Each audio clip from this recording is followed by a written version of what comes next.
Cool, so I work for the third floor. I'll introduce myself in a second.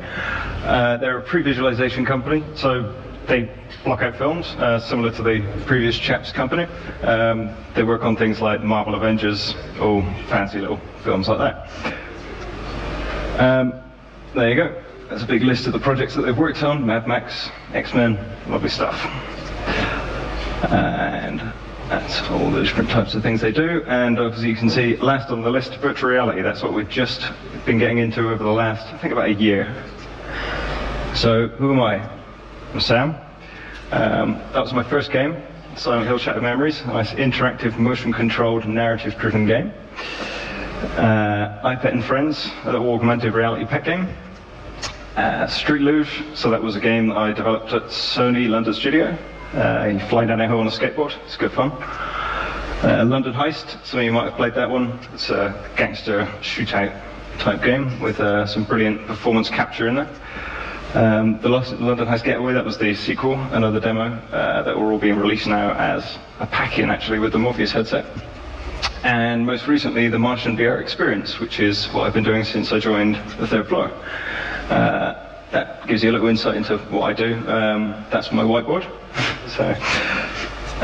And this is all I can show you from The Martian at the moment. It's very much kind of still under weird wraps. That's the film. Those are 4 screenshots from the game. One of them, you're waking up on Mars, then you're using a crane, driving the rover, and then finally floating out into space. So what's to talk about? I'm not going to tell you about writing a story in VR, because I'm not a story writer. Leave that to other people. What I do is I get other people's work into a game engine, get it actually functioning how they want. I'm going to talk about what we've got to work with, how we put you, the person, into the virtual world, and then just some other little tips and a Q&A if we have time.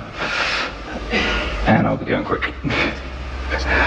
Okay, so if there's any directors in the room, you've got a brand new actor, and you can't tell them what to do. They can do whatever they like. This is your player.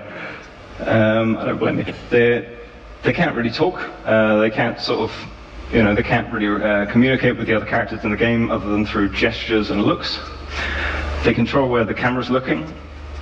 Everything should happen and make sense in their view, at least to a degree, and the story has to make sense from their perspective. So it's your job to make sure that all this works. You can't blame your player for not looking in the right place. You can't blame them for not doing the right thing. There's some great moments when directors have asked, oh, can you have it so that the player does this, then this, then this? And I'm thinking, well, I can't. You literally can't. You have to kind of, you're setting boundaries rather than telling the path to follow. Non-player characters, so your other actors in the scene, if they're not in the room, it's a lot easier. So if you can have them on a radio, voice is a lot easier to, make it sound like it makes sense. If the thing goes dead, you can fake radio silence, something like that. If they're in the room, they need to react as the player expects. So you've got things like micro gestures. When you look at somebody, they'll look at you. You've got sort of other facial expressions and things. If you look over at something, if you do an action, you'd expect a reaction from them. So you have to make sure you take all that into account, otherwise they will look kind of like a weird, uncanny plastic character. It's very, very difficult to do, so get a good animator. Keeping it simple and consistent, so again, don't try and overdo the performance. There was a certain thing in London Heist where the original performance was actually a little bit too intense. Having someone shout at you, having a large bald man shouting at you with a blowtorch held in your face, it's actually not a very nice experience, so you had to make it a little bit more Guy Ritchie. And subtlety is the key, so just a little raised eyebrow when you look at somebody, that is super powerful. It makes them look like there's something behind those dead eyes. Okay, so here are a couple of examples. I believe this one needs clicking. I'm talking too much. Well, let's have you talk, or not, or whatever you feel comfortable doing. Let's play true or false. Me. We're all wondering if you know where she is.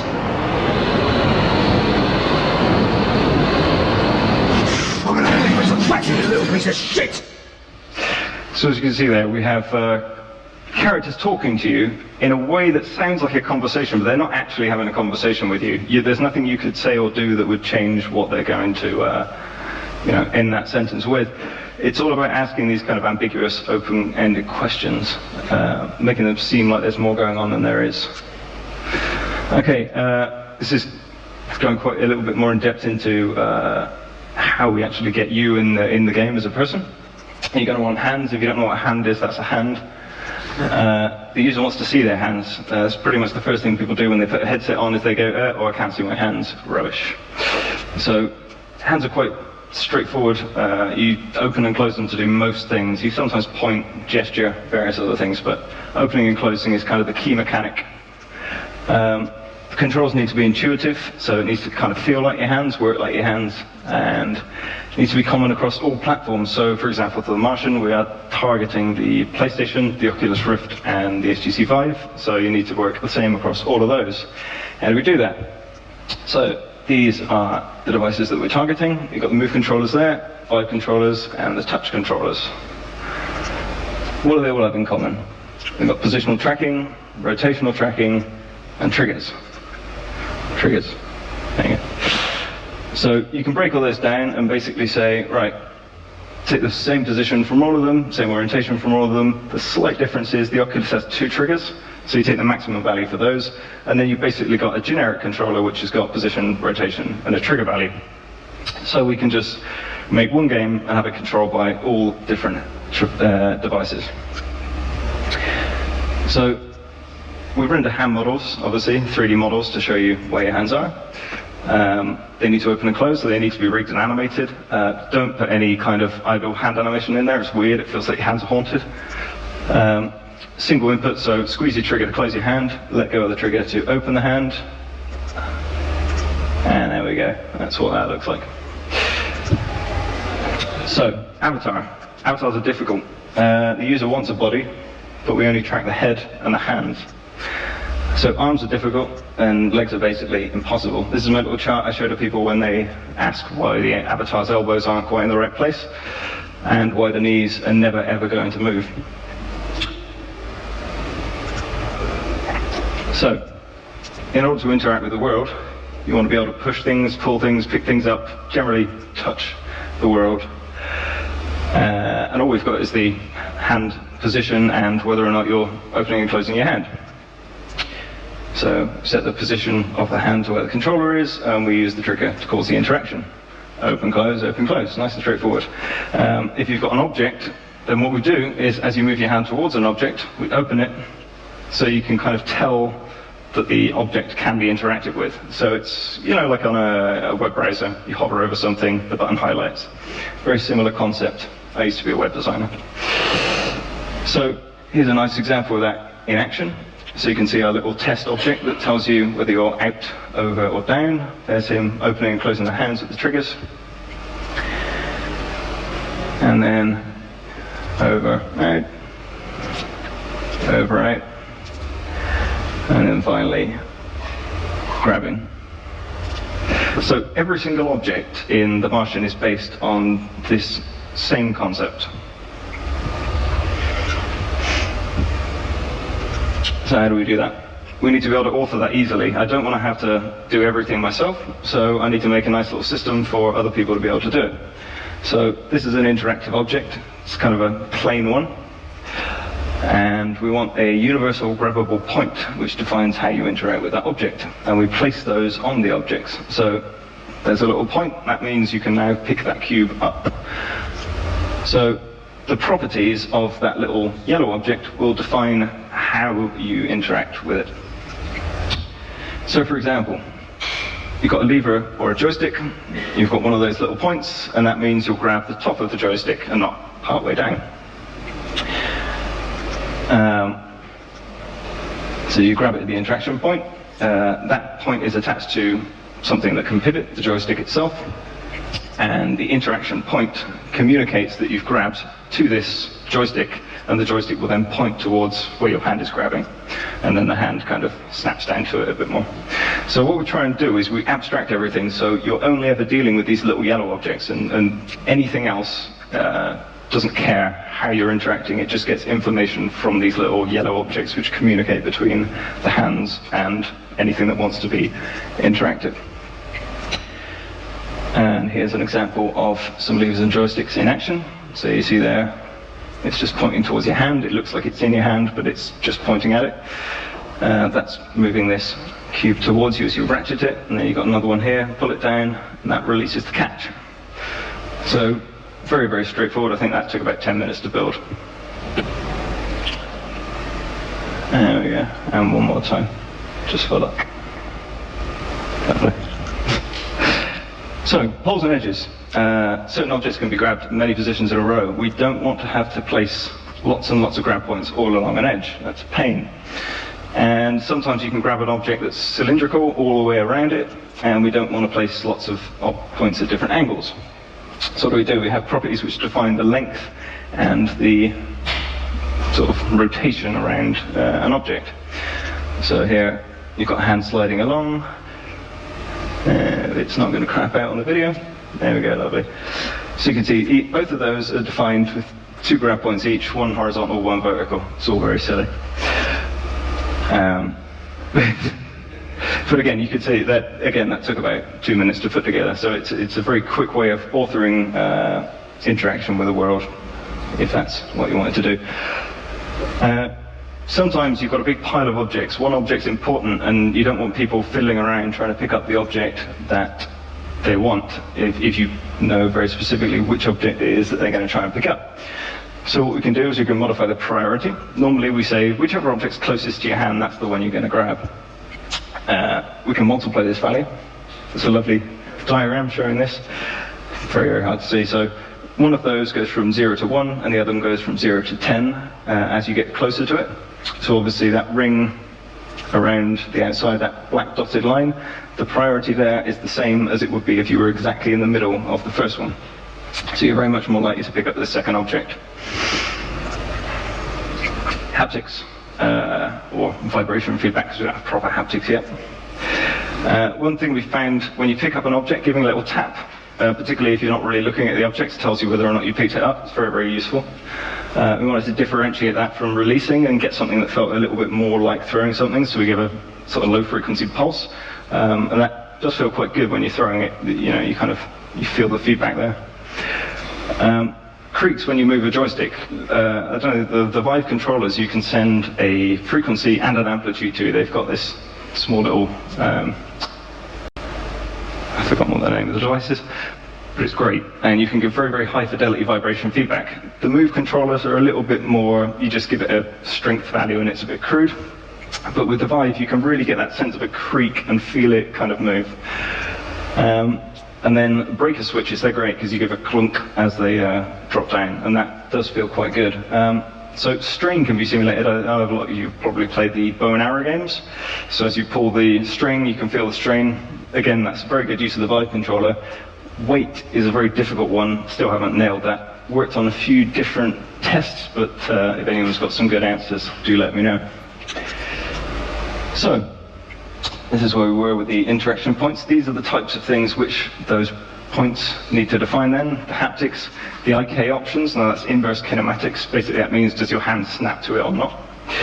The priority, how likely it is that you're going to pick it out of a pile. Length and rotation, if you've got long edges. And interaction and detachment radii, which is basically how far away your hand has to be to interact with it. So with those simple properties, you can cover most rigid simple objects, levers, buttons, cups, you know, things you might want to pick up, specifically cups. So here's some examples. You've got sort of this object, it's got one way you can grab it, these sort of tall ones with various different properties. Picture frame, you can grab it all along the edge, a dumbbell that you can grab and on the ends, and then a cup you can grab by the handle part way around. You can see there we use limits sometimes, so you can only grab it at certain angles. And then that's generally what we try and make the UI look like as much as possible, because that's quite nice for people to work with. Okay. Bit of silliness. This is just if you combine all of those things, you can make stupid things like this, which I use to entertain people on the internet. So we'll skip past that rather quickly. Carryable objects. So you want to interact with physics in the world. We haven't covered physics yet. Physics with interaction, but this is actually very difficult because physics engines can tend to be very fiddly if you start using constraints to things which are not part of the physics system. So we use the point again to communicate to this physics object that once you grab it, it needs to attach to your hand, and when you release it, it needs to drop.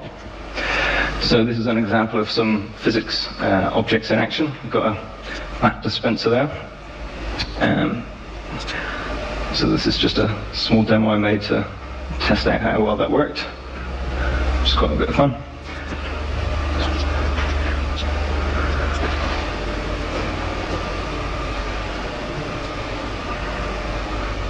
And there we go, bit of duck hunt.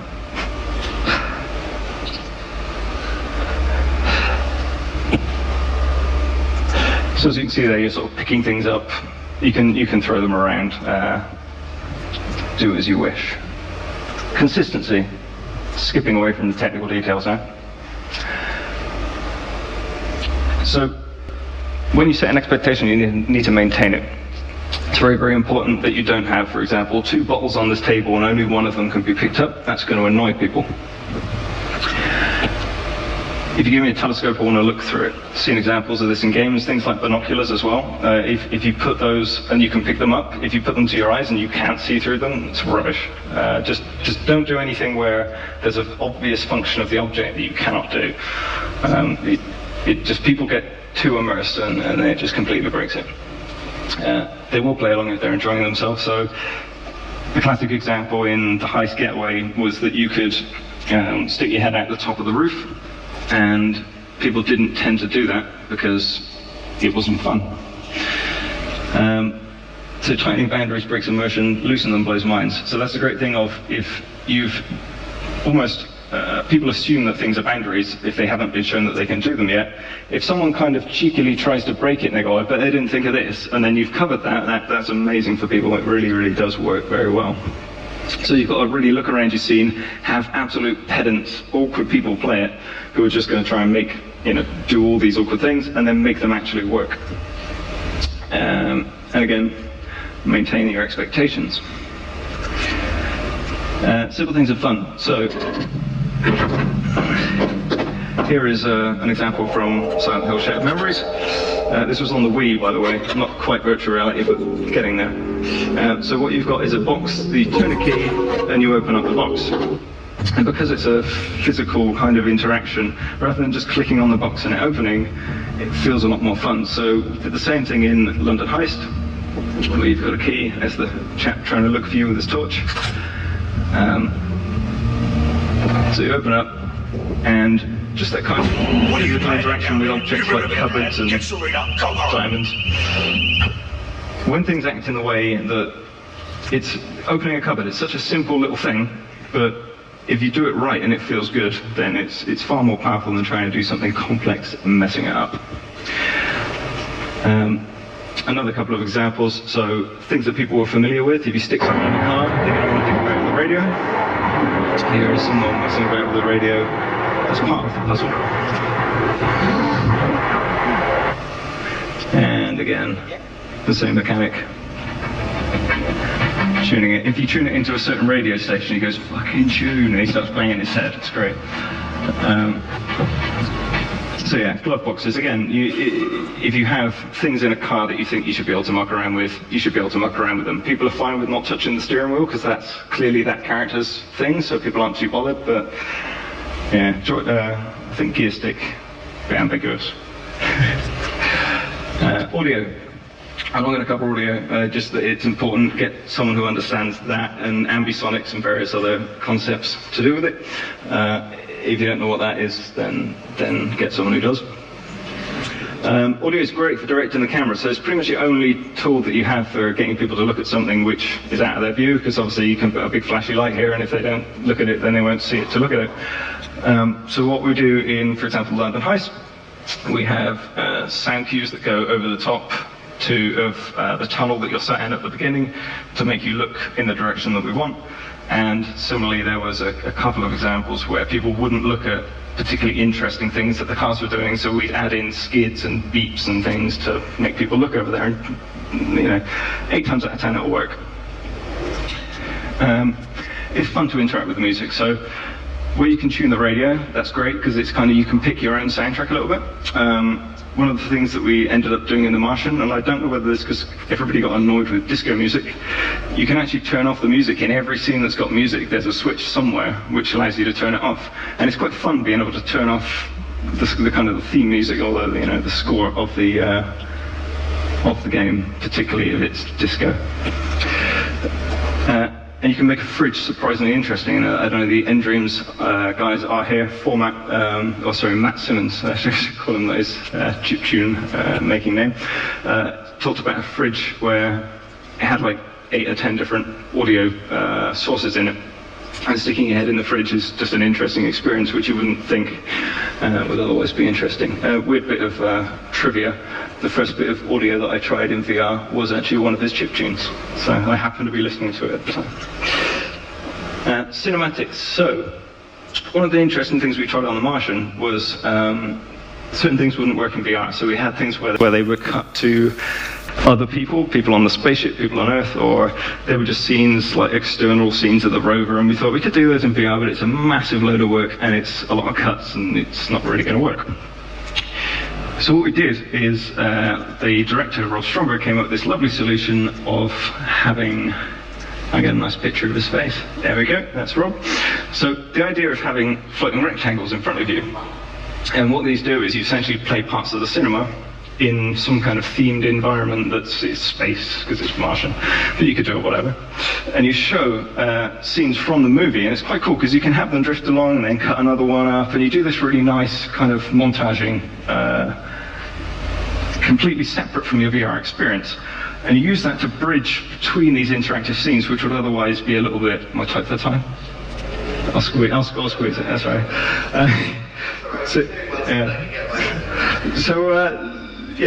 So these scenes would basically bridge between the interactive scenes, and what it was actually quite good for was it gave you a little bit of a rest in between, because when you're constantly interacting and doing stuff, sometimes you want to just, let the plot go on a little bit. And it also provides a nice rest or break-off point, because diving straight out of a virtual experience can be a bit jarring, so it's nice to kind of slow down and then drop out. So, virtual production, I'm going to very, very briefly cover this. This is something else that we do, which is entirely unrelated to The Martian. It's for visiting your virtual set. So what we can do is we can actually take a director, put them in their virtual set, or anyone else on the team, and they can view their sets. They can review them with their team. They can film things with virtual cameras.